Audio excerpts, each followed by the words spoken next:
I've been ready.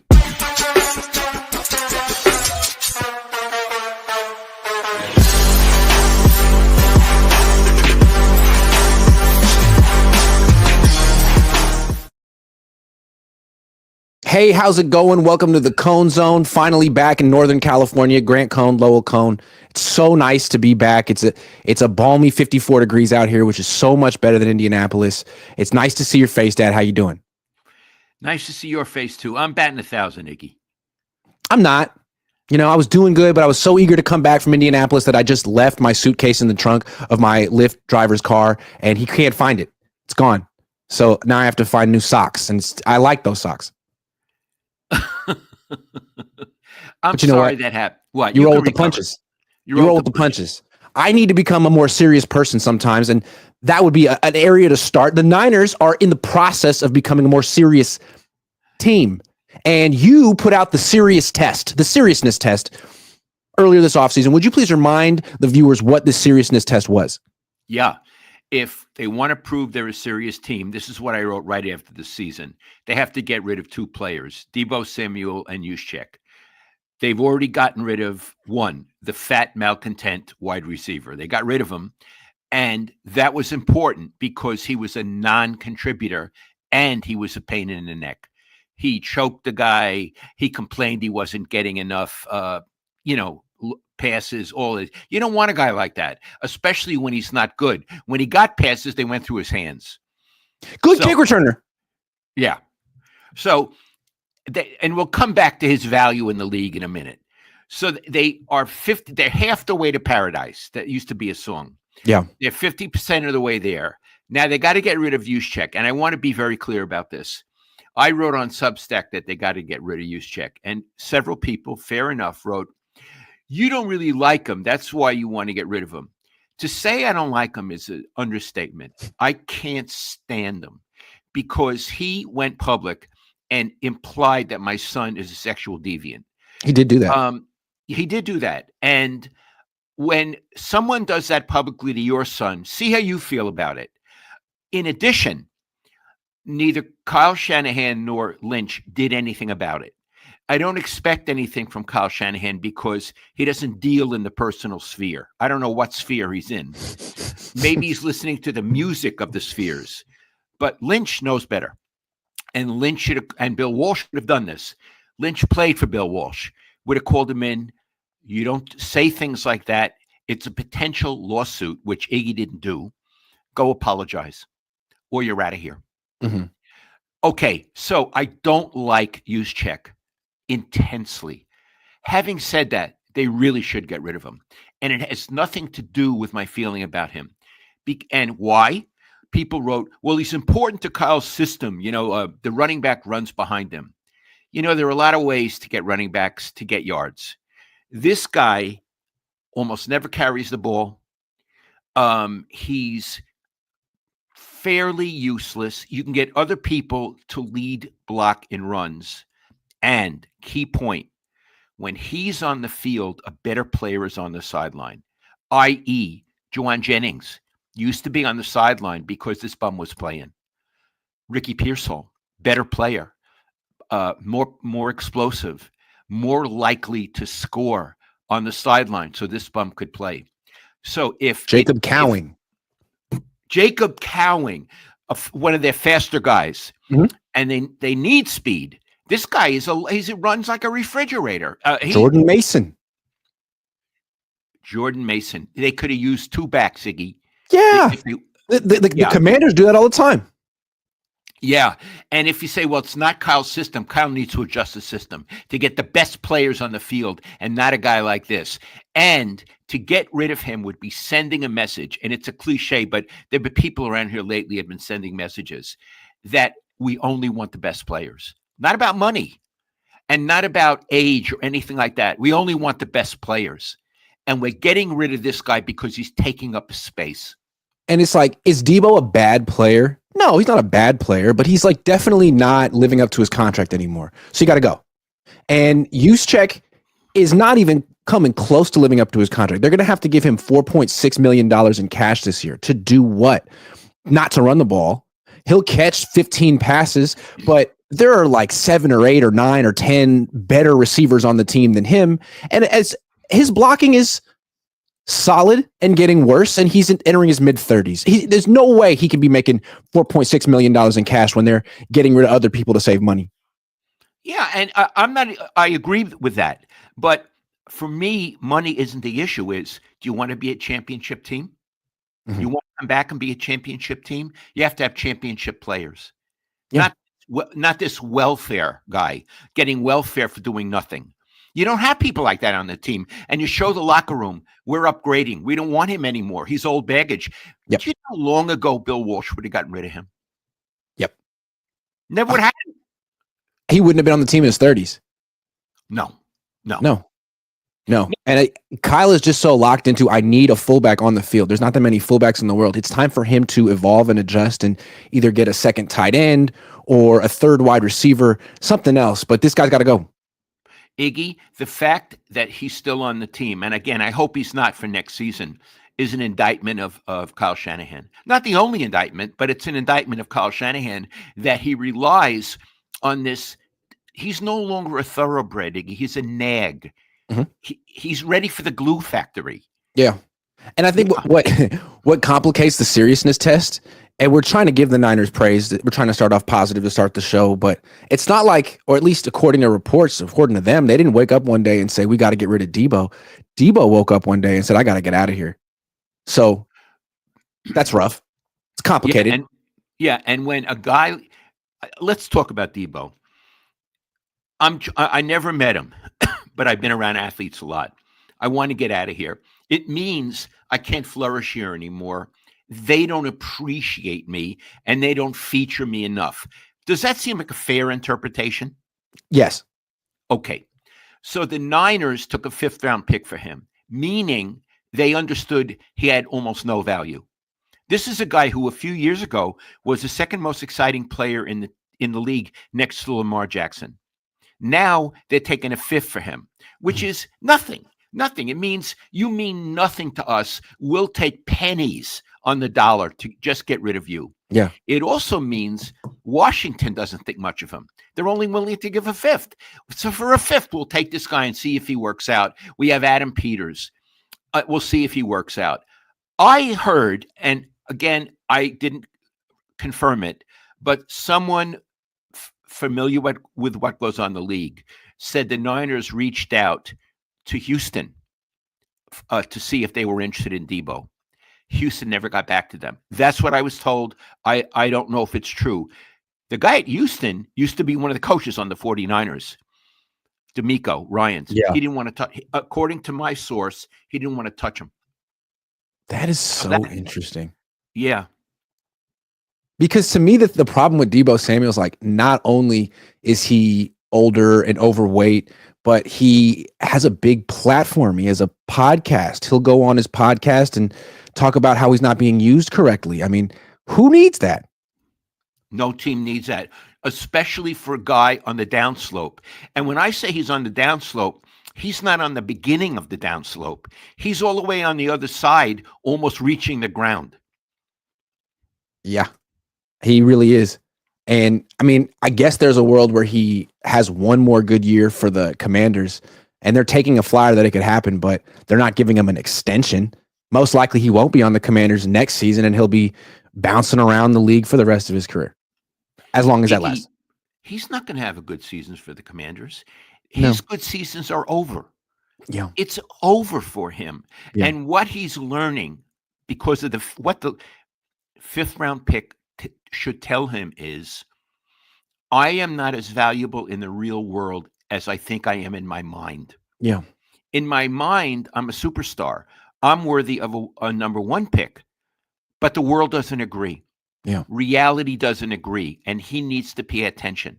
You know, Iggy, I think I'm a great writer. I think I'm as great as William Faulkner or Joseph Conrad or Shakespeare. I never won a Pulitzer Prize, and I didn't get the Nobel Prize. So as great as I think I am, I'm probably not that good because the world hasn't said, Lowell, we want to give you the Nobel for literature. Yeah. Okay. So you know what? I've learned to adjust what I think of myself to what the world thinks of me. And what I am is a modest scribbler. And I'm happy with that. I'm not William Faulkner. He needs to understand he's a modest football player. And he's not Jim Brown. Well, for a minute, he was special. For a minute. And what made him so special, he never was like, had the vision of a running back or the precise route running of a wide receiver. He was just so fast and so explosive that you could line him up out wide and he could run deep. He could threaten you. He was faster than Ayuk at one point. And then he gained 20 pounds. And then he lost a lot of that speed and explosiveness. So now as a running back, he's just kind of a slow running back who doesn't really see it. And as a wide receiver, no one's afraid of him running past him, so you can take away all the short stuff. So now he's like maybe a slot receiver at best, but the Niners, they have a fullback. They don't really use a slot receiver that much. So we'll see if he fits better in a different system. But really, he's running out of places you can play him. He's at this point a kick returner. And Iggy, here's what I think is going to happen with him. He'll play for Washington. Maybe they'll keep him the whole season. Maybe they won't. But after next season, he's out of the league. He won't bounce around. He'll bounce to his couch. Yeah. Yeah. Good point. Zach says Lowell coming out on fire. Well, we didn't do the show last week because he was in Indianapolis way too long, as it turns out. And I didn't put up anything on Substack because Iggy posts my stuff. I don't know how to do it. I'm too stupid. So I'm on fire because I'm actually... I live in a crypt most of the time. And he woke me up, even though it's a day and I'm a vampire, and I'm back to life. Greg Papa thought Combine was great. Your opinion? Okay, hold on. I didn't listen to Greg. So I can't answer the question because I don't know what he meant by great. Great for whom? Also, I know Greg Papa wasn't there very long. He was there for like a few days. I was there for like 7. If it was 3 days, I probably would have thought it was great too. By the end, I was like, get me out of here. Yeah. But I don't know what he means by great, that he got to learn about players, that he interacted with a lot of people. I don't know what he means. Good point. Maybe he just liked Indianapolis. Knows? Yeah. Okay. So I was there. Papa was there. Kyle Shanahan did not go to the Combine. It is a tedious enterprise. It might be a little outdated, but it's just one of those things where like every other coach went except for him, McVay, and LaFleur. They're very close friends. They think it's stupid and overrated and a waste of time. What do you think of Kyle in particular not going? Okay. I don't know if it's a waste of time, but there are probably better uses of time. You have to schlep there. You have to, probably no direct flight. You have to schlep back and all of that. And I understand. I think Kyle thinks he can get more done in the Bay Area. And I understand that. Still, you can get a lot of things done at the Combine. Mm-hmm. I want to point out that the 2 Super Bowl coaches went there.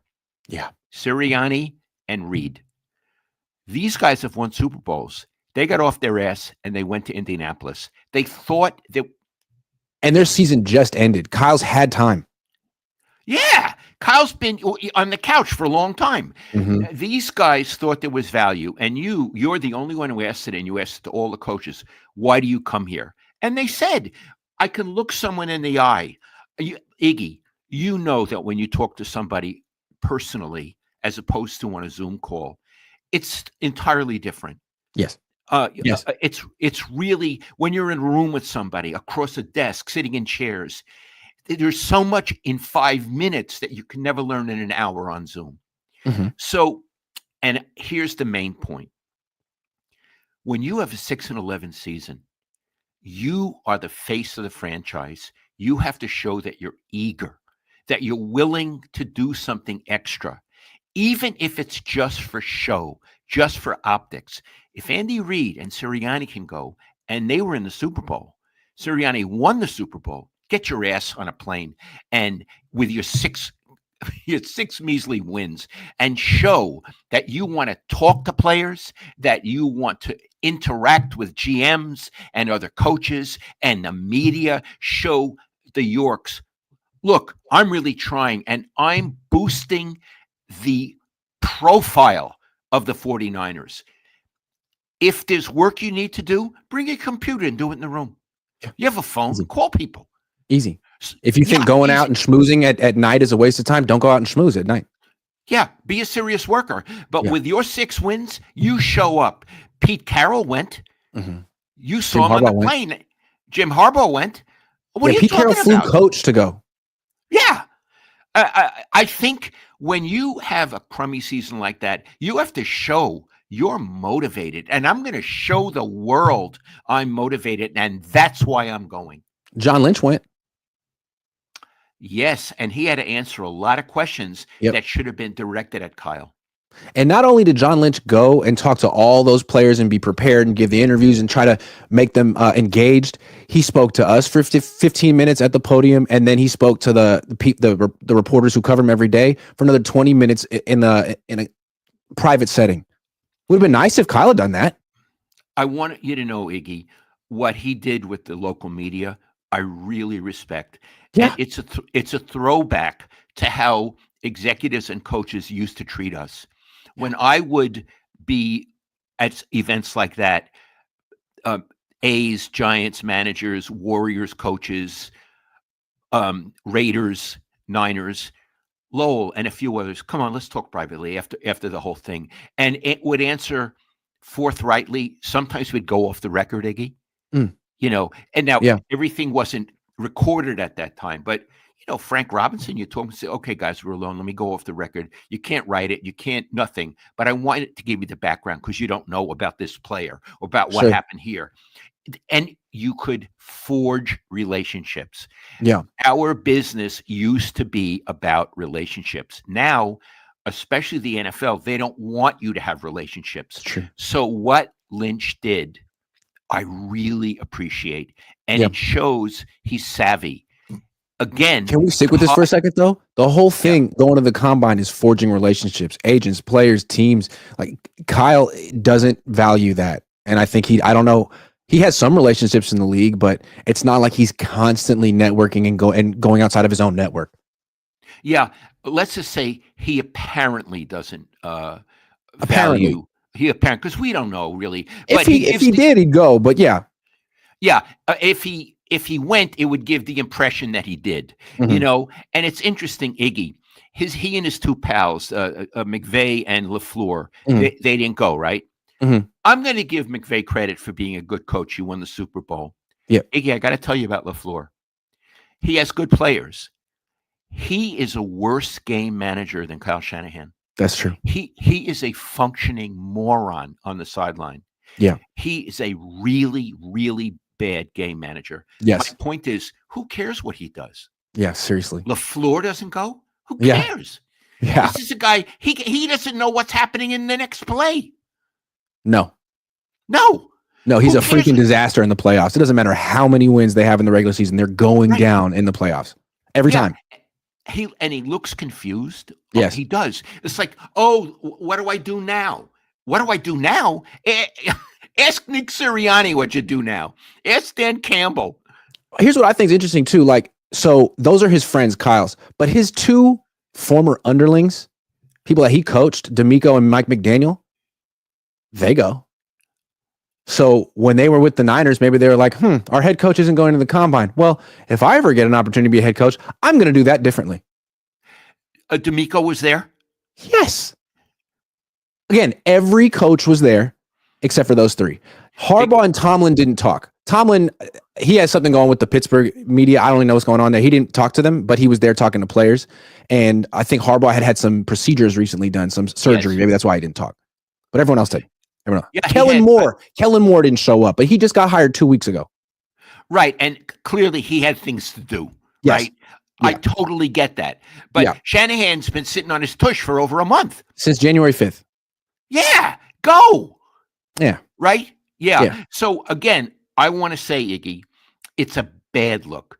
And it would have been a good look to go. And what he did is he sent his emissary, the general manager, who we understand is subservient, unfortunately, because I don't think that's how a structure should work.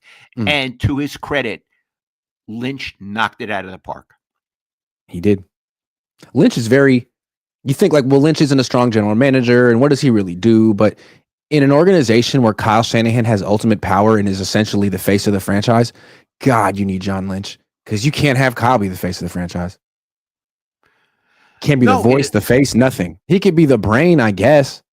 Yeah, but he's not good at being the face, and he doesn't appear to want to be. Correct. Bill Walsh wanted to be. Sean McVay wants to be. Mariucci.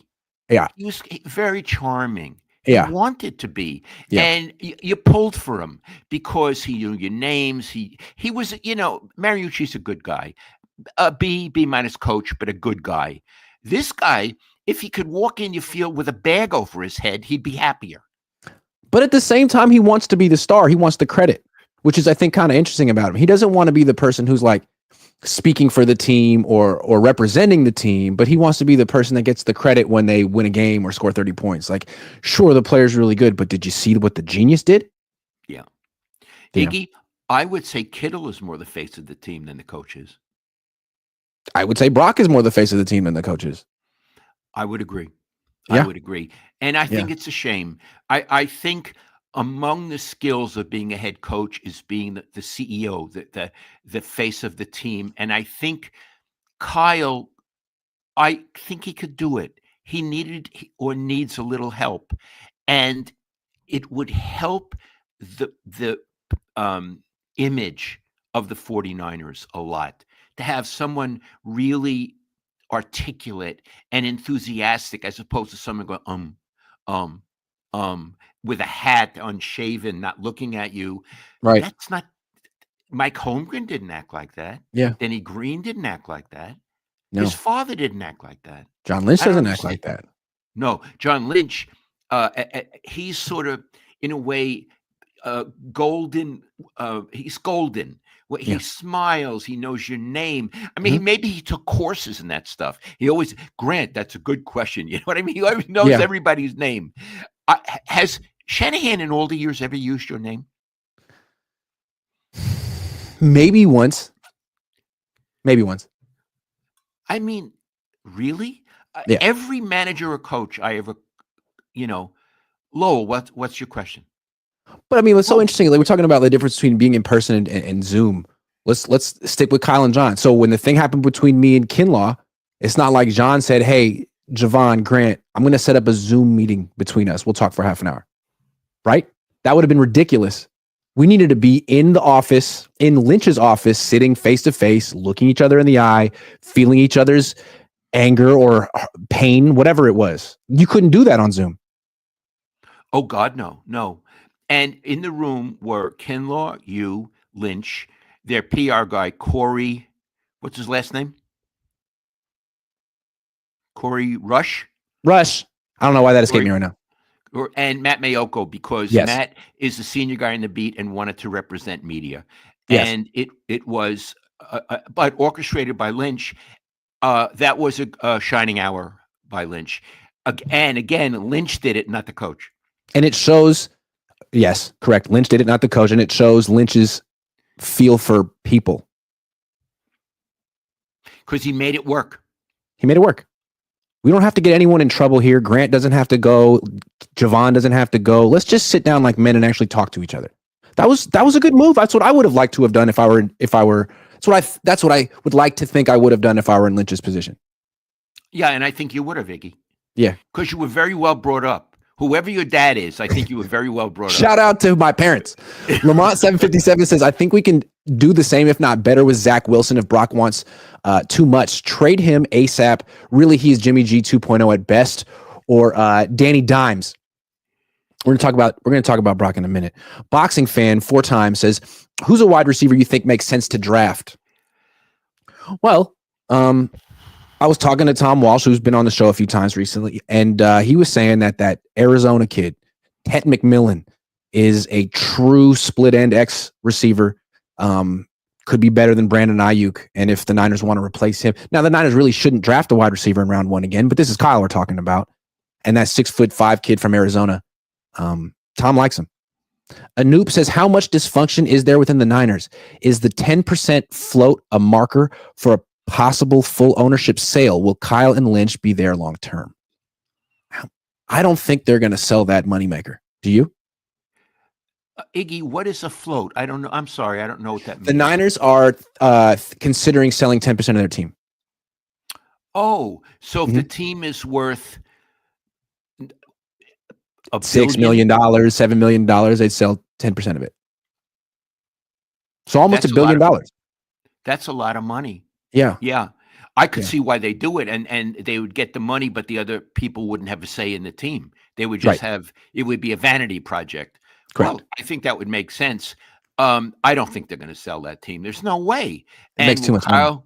If they have a bad season next season, which would include making the playoffs but get eliminated in the first round, I wouldn't be surprised if Kyle and Lynch are gone. Yeah, I wouldn't be surprised either. The Niners, Joseph, for real, it's spirit of proverbial seats flirting with microwaves. Kyle needs discipline and expansion of creativity.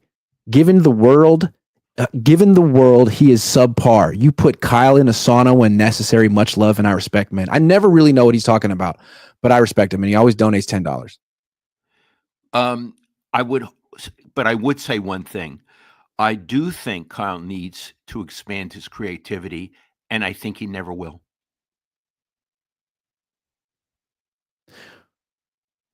I put Kyle in a sauna when necessary. I love it. I appreciate it. That's the thing with Kyle. People keep saying he's young. He could change. He's been in the league for about more than 15 years. He's relentlessly stubborn. I don't know. I don't think he's going to change. And he's wedded to his system. He can't change.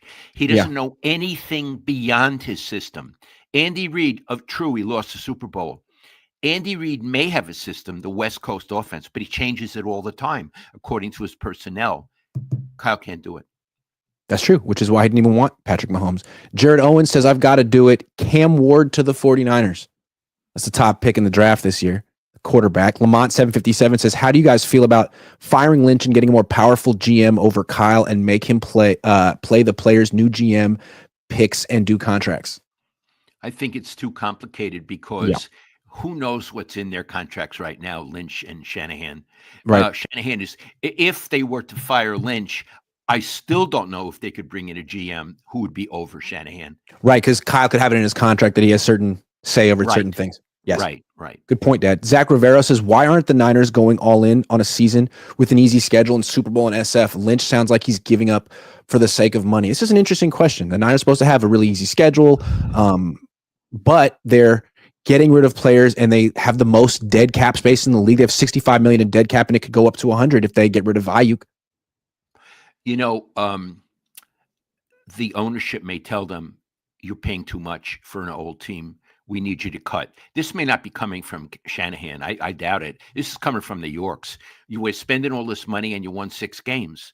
And we have, I think, the second oldest team or the oldest team in the league. We got to handle something about that. I want to say something about the easy schedule. They will have an easy schedule. But let's not think about that for a minute. Let's think about their division. They need to win their division.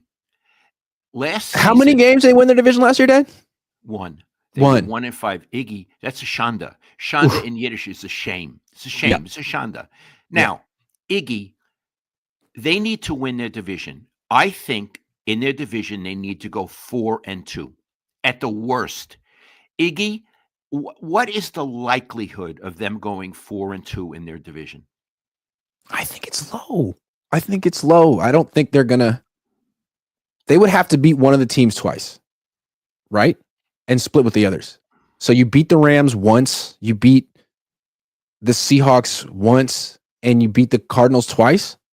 You couldn't beat the Cardinals once last year.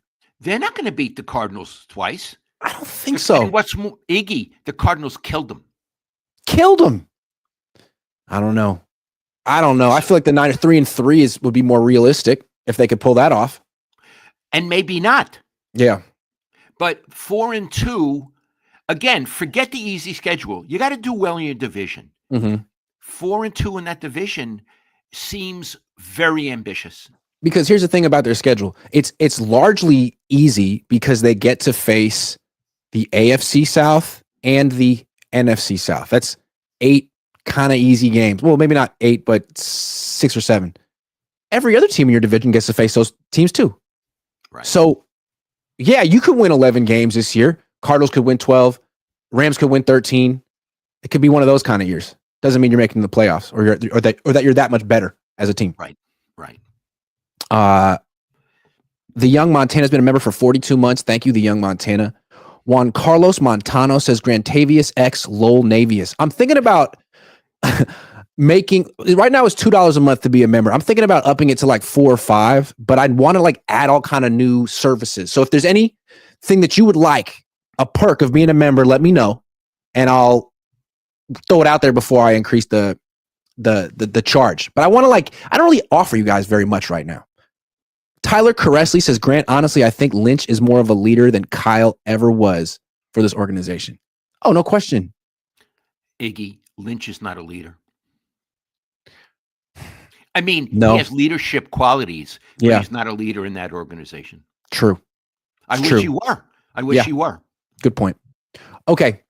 So at the combine, Kyle wasn't there. John was, and he had a lot of interesting things to say. Someone asked him, like, oh, is this extension with Brock? It's going to happen, right? And he goes, oh, well, we love Brock. He's such a great guy.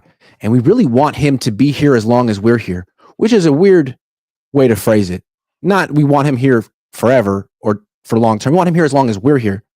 And but there's no guarantees that he'll get an extension. And there are mechanisms in place in the CBA to keep him here if it comes to that. What do you think of John saying that? Let's first of all interpret what he said. So he's saying we have him for another year under his rookie deal. Mm-hmm. And we are not obliged to do anything. They could have him under the rookie deal for another year, then franchise tag him in 2026, then franchise tag him in 2027. The Bengals just franchise tagged T. Higgins, their wide receiver, for the second time in a row. Teams do this. It happened to Kirk Cousins. Iggy, when he says mechanisms, is that what That's what he's talking about? That's what he's talking about. Yeah. So technically he's under team control for 3 more seasons if they want to get, down and dirty with it. Yeah. So what he's saying is we hold all the cards. Correct. If he comes in at a number, if he can agree, whatever the number is, whatever. I don't care. I don't care what it is. Yeah. If he comes in at a mutually agreeable number, sure, we'll do it. Otherwise, no skin off our nose. He's got the problem, not us. And if he wants to play on his rookie contract, well, Iggy, in the extension, would he have to play the next season on his rookie contract, or would the extension supersede it? If he gets an extension, it would be tacked on to this last year, but I'm sure he would get a signing bonus this year, and that would change his salary cap number for 2025. It wouldn't change his base salary for 2025, but it would change. He'd get a big freaking signing bonus. He'd get a big check, huge check. I'm with you. Okay. Yeah. I'm stupid about things like that. Thank you for helping me. But the point is, the Niners will be quite happy to pay him zilch, what they're paying him now. What do they care? And what they're saying to him, this I like. What Lynch is essentially saying to him is, you want a big contract and we can't get together on a number now? Play for your big contract. Yeah. Let's see you do it. You're a competitor. You want to make 50, 60 million a year. We could afford that. Prove it. You didn't prove it in 2024. And you didn't. Yeah, and throwing all those picks in the fourth quarter in the second half of the season. You didn't prove it. You think what's his face? Parag is praising him right now? No. Parag he's got the numbers. He's not stupid. And you say, okay, Mickey Mantle, he had to play for his contracts all those years. Willie Mays, they were better at their sport than you are at theirs. They didn't have all these big guaranteed contracts. Willie had to play for it. Let's say you play for it. By the way, I would love that. I would love the Niners to do that to him. I would love it. And I would love that to go around the locker room and people are saying, whoa, they're playing hardball with the quarterback. Yeah. Play for your money. And that's what they should have done with Trent Williams. That's what they should have done with CMC. That's what they should have done with Ayuk. Play for your money. That's what they should have done with Bosa. I'm sure the ownership looks at all those deals and says, damn, we're not getting a good return on investment on any of those deals. None of those guys are living up to the money we're paying them. And now what they've done all offseason, they made it a priority to slash spending. They're no longer to be paying for people who aren't worth it. And Lynch came out and said it. So Deebo had to go. Ayuk could be next. And that brings us back to Brock. In the past, the Niners seemed to just give players whatever they wanted. And maybe that's because Kyle Shanahan was in charge and he had final say. But it seems like there's a new person, or there's a new approach financially with this team. And I don't think Brock's just going to get all the money he wants because other players in the past have gotten it from this front office. He might find that the offer isn't that good this year. I hope that's the case. Yeah. I would like to think or believe that the 49ers start acting like the 49ers again. It's a privilege to play here. We're the goddamn 49ers. We're not going to pay for crummy past performance or what you might or might not do in the future. I have a question for you. Mm-hmm. Brock Purdy. Mm-hmm. I'm going to give you certain categories, and you tell me where he fits. Superstar, excellent, average, below average. Okay. Which would you put him in? General? Him? Yeah, I'm going to give it again. Say, superstar, excellent, average, below average. He has played excellent football at times for the 49ers, but I think he's probably closer to an average quarterback than an excellent quarterback. By the way, I agree with you. So you've eliminated subpar, and you've eliminated superstar. Yeah. He's somewhere in between. Maybe he's above average. So maybe he's average or average plus. Yeah. Iggy, what keeps him from being excellent? I think his leadership is excellent. I think his elusiveness and mobility is borderline excellent. I think his work ethic is excellent. I think his arm talent is average at best. He doesn't have arm strength, and he's not really precise with his ball placement either, the way like Joe Montana or Drew Brees, where I think he often relies on someone big like Kittle or Jennings to make a contested catch. So, and then in terms of like size, he's kind of small, and durability, he misses time. So those things. And then his best trait is supposed to be processing defenses, how he can just get through all the information so quickly. For a guy who, if that's his strength, he throws a lot of picks. I wonder how accurately he's really processing at this point. Iggy, does he have a long game? Not really. No. He doesn't have a long game. No. So as a result, defenses can crowd in. I mean, he'll throw deep sometimes, but it's not something he does a lot or well. It's not really what he wants to do. Right. In fact, in that regard, he seems like Jimmy, that he'd prefer not to. Yeah, I would have to agree. It's a hope and a prayer. Yeah. I mean, like, we're going to talk about Darnold in a second, but Darnold isn't a great quarterback either, but has a hell of an arm, and he's happy to throw down the field, which is kind of nice. He has no pocket presence whatsoever. Brock does, but Darnold, if you give him a pocket, man, he can throw it. Yeah, he's a much better thrower, and he has a short, intermediate, and long game. You can't say that about Brock Purdy. So for me, Iggy, I give him average plus. And here's the thing. Again, I don't care about the money. Not my money. But you're saying we want him to be here as long as we're here, which is vague. That means we want him to be our franchise quarterback going forward. Really? I mean, so you are saying that you're setting your sights on average plus? Here's another interpretation. What if he's saying, yeah, I mean, we'd like to have Brock, but we're on the hot seat. We might not even be here next year. So odds are the owners aren't going to give you a 4-year contract because this whole operation is on notice. All of us. Brock, you thought there was stability here? Sorry, we all might get fired in 1 year. So yeah, I love it. I can't make the Yorks not feel that way. We fucked up. It was 6-11. I'm sorry, we really fucked up. And now there's consequences for all of us. You fucked up. You trusted us. Yeah, sorry, man. New York's totally changed they're more into soccer now. They don't even want to pay. They're selling 10% of the team, and they're investing in a second soccer team. We're just part of their portfolio now. Sorry. Iggy, my line. What movie did it come from? Say it again. You fucked up. You trusted us. Animal House. They sold that to Flounder, right? Yeah, because they borrowed his car for the road trip, and they ruined it. How could you do this? Oh, you fucked up. You trusted us. Iggy. That's a good point. Animal House is a good movie. That's probably the best comedy ever made. It's just wonderful. It holds up. 6 years of college down the drain. I'm sorry. I'm feeling silly today. I'm sorry. Okay, last piece of news. Sam Darnold not getting the franchise tag from the Vikings. They could still re-sign him, but it seems like they're making everyone realize how much they don't need him. What do you think of the fact that they're acting that way and the fact that he could be available? Okay. First of all, he stunk in the playoffs. Oh, and my mother would say he was for stunking. He stunk. He was for stunking. So was Goff. So was Herbert. But this guy. No. This guy was at a different level. This guy was at a different level. Here's what I think. What I would like to see. He's a free agent. The Niners bring him in the best of all worlds, and they say to him and Brock, "You're equal. You're competing.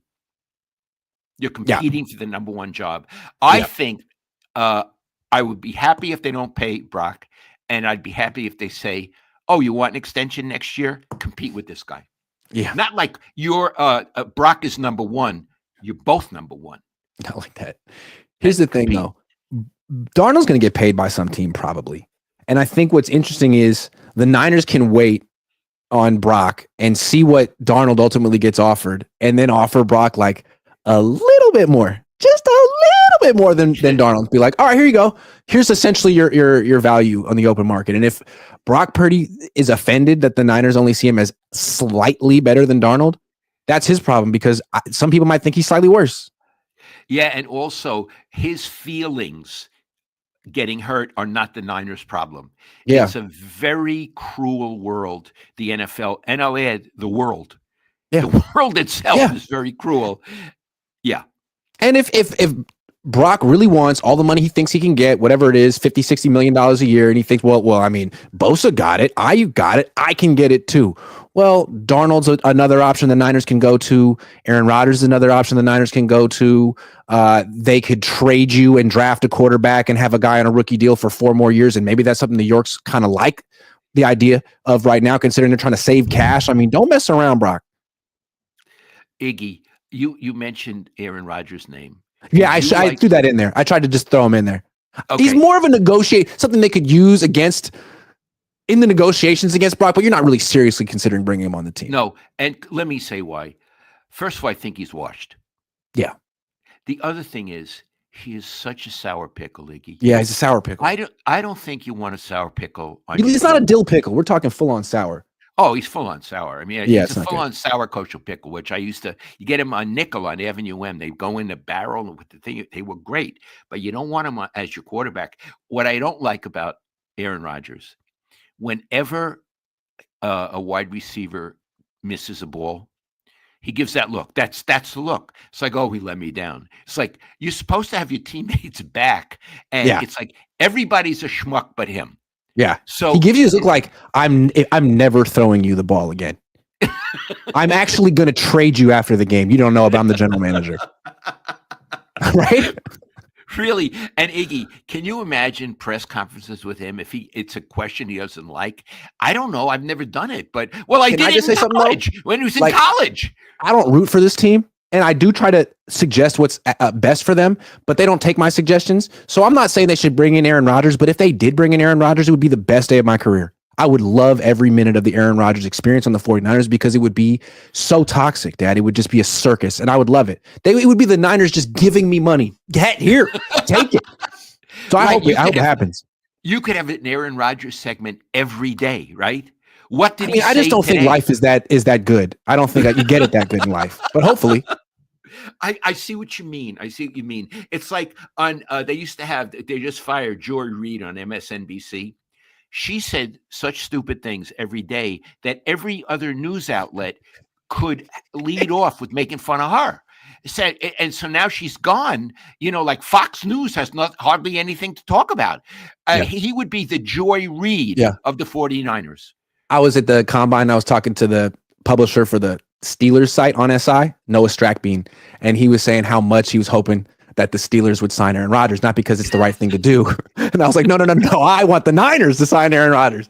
So I think we're all really I think we all think we could like be the top publisher in the company if Rodgers comes to our team. You know, I hadn't looked at it that way. Yeah. When you look at it as a pure business move for the media, the guy would be the pot of gold at the end of the rainbow. I mean, I could do so many things. Iggy, and there'd be a lot of stories. He's coming back to his Cal roots. Uh-huh. You know, he's really a Northern California guy, but Berkeley. God forbid if he ever graduated from Berkeley, which I don't think he ever did, right? I don't know. No, I don't think so. And I don't think Jason Kidd did either. I don't think. Jason. What about Tony Gonzalez? I don't know one way or another. I never heard he didn't graduate, but I did hear the other two didn't graduate. Okay. I know that John Elway and Jim Plunkett and Luck, they all graduated from Stanford, and Stanford's a harder school than Cal, I think. I never went to Cal. Not harder than UCLA, though. You took it there. No, UCLA, Harvard, Yale, Stanford, forget it. Forget it. UCLA. I mean, sure, I applied to Stanford and didn't get in, and but UCLA is a better school. You got on the waiting list for Stanford. I did get on the waiting list. They thought about it. They thought about it for a month or two, and they were like, you know what? No. And here's the thing, Iggy. I'm glad you went to UCLA and not Stanford. Yeah. I think it's more fun. I do. I think so too. I think there's probably a better like social component in UCLA because what is it like? How many undergrads go to Stanford? Like 6,000 or something. Wow. And it's like going to a big high school. A lot of them are sort of geeky. You know what I mean? They're into the science and, you know, all the spreadsheets. You know, Gmail and Hewlett Packard that's the kind of people that go there. Yeah. My roommate, my first 2 years, Dimitri from Athens, Greece, he was an engineer. We had not, I mean, we talked, but we were talking two different languages. He was an engineer in the 60s. So did he go on to be like extremely rich for Microsoft or Apple or something? No, he moved back to Athens. I don't know what happened to Dimitri. Oh, he blew it. I think he did. He missed it. He used to say things I would never correct him. We were in student housing, graduate student housing, high rise. They were very nice apartments, and we had a patio. And on hot days, he liked to take his mattress out. I mean, he was Greek. I don't know what they do there. And he would sleep on the patio, but he would say, "Lowell, I'm going to sleep on the patio tonight," because he didn't know how to. And I say, "Okay, the patio, that's fine. That's totally normal." Yeah, I didn't say it. You know, Dimitri, it's really called patio. No. You don't want it. He needs to keep saying that. Patio, yeah. Patio. Lamont 757 says, "Why are Juice and the kicker still here?" I'd like to add this on to the seriousness test. Yeah, kicker is part of the seriousness test. He can't be on the team. I'm sorry, Jake. You got to go to another team and start over. You know what? I left him off the seriousness test, but you know, Lamont, I agree with you. Yeah. So they're a third of the way there. Or if you think firing Sorensen is part of it and bringing in Saleh adds to the seriousness quotient. And also adds to the fun quotient. It does. It's true. Paul Tilton, really enjoyed your travel log, Grant. Thank you. Well, guys, I have a food blog coming up in like 2 hours. I made it last night. It's me cooking my mom's pasta sauce. It's about 10 minutes. Check it out. It'll be live in about 2 hours. And the reason is yesterday was his mom's, my wife's birthday. Yes. She would have been 79. So Iggy made, and he couldn't make it. He made her pasta sauce, and we had a beautiful bottle of Brunello di Montalcino to go with it. We did. It was delicious. Lamont 757 says, "I know this is a Niners channel, but please don't let Raiders sign Darnold. One good year don't make up for years of trash. Sam will still Sam in the end." The problem with the Raiders is any quarterback's going to struggle on that team. So you could sign a guy. He's not going to play well for you. You should probably draft him. All day, every day. Kim says, exactly, Papa Cohn, Jed, John, or Kyle aren't leaders. What was that? This one. All day, every day, Kim. Okay. Then we got Lamont again. Could Brock be out all top five? Could Brock be out all top five quarterbacks?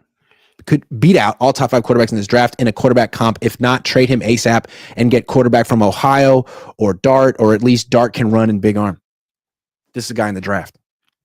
I don't know if he could beat him out if you're coming out now. Jater Whedon says Savion Williams, 3-4 round, replace Deebo.